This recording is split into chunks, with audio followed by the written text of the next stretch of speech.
네, 전해드린 것처럼 이번 주 윤 대통령 탄핵 선고가 내려질 수 있다는 관측 속에 정치권의 장외 여론전도 더 격해지고 있습니다. 어떤 결과가 나오든 헌법재판소 결정에 승복해야 한다는 목소리도 커지고 있습니다. 국회 취재기자 연결합니다. 나혜인 기자, 휴일 여야 움직임 전해주시죠. 네, 국민의힘 내부에선 윤 대통령 석방 이후 탄핵 각하나 기각을 주장하는 목소리가 커지고 있습니다.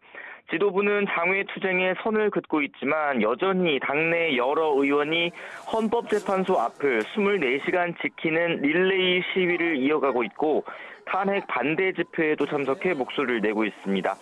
권성동 원내대표는 조금 전 기자간담회에서 당 지도부는 차분히 헌재의 결정을 기다리고 있다면서도 민주정당으로서 윤 대통령의 복귀를 바라는 개별 의원들의 발언 하나하나를 통제하진 않는다고 설명했습니다.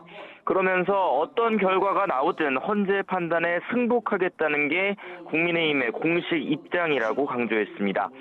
오히려 최근 유튜브 방송을 통해 승복 의사를 밝힌 민주당 이재명 대표의 말에 진정성이 있는지 잘 모르겠다며 기자회견이든 공동 메시지든 여야가 함께 승복 의지를 밝힐 준비도 돼 있다고 밝혔습니다.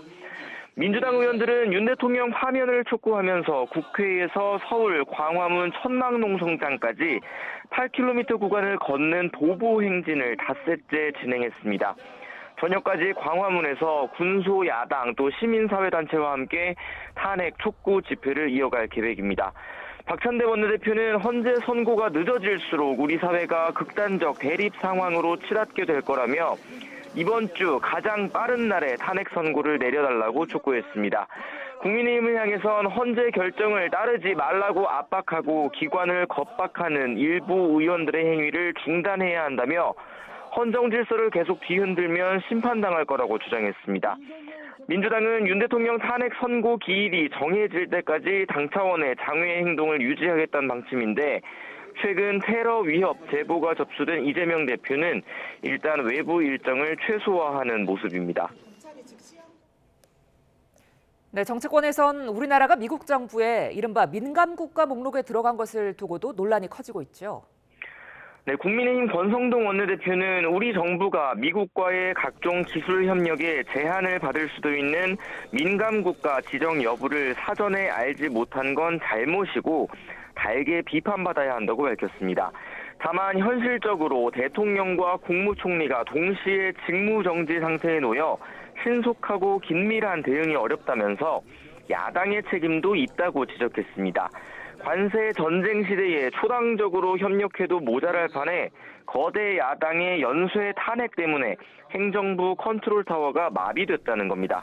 그러면서 당장 오늘이라도 한덕수 총리 탄핵 사건은 헌재가 기각하거나 각하해야 한다고 주장했습니다.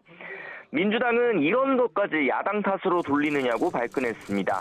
조승래 수석 대변인은 미국 정부가 우리나라를 민감국가로 지정한 건 여권 일각에서 나온 핵 보유 주장 때문일 거란 게 여러 전문가의 분석이라며 여당이 본질을 왜곡해서 정치 공세를 하고 있다고 비판했습니다. 그러면서 민감국가 지정은 70년 넘게 발전해온 한미동맹 최초의 다운그레이드이자 내란의 후과 또 무능한 여권이 초래한 외교 참사라고 날을 세웠습니다. 계엄 사태 이후 정치와 경제, 외교, 안보까지 총체적 위기가 전개되고 있다며 윤 대통령의 조속한 파면만이 국가를 정상화하는 길이라고 강조했습니다. 지금까지 국회에서 전해드렸습니다.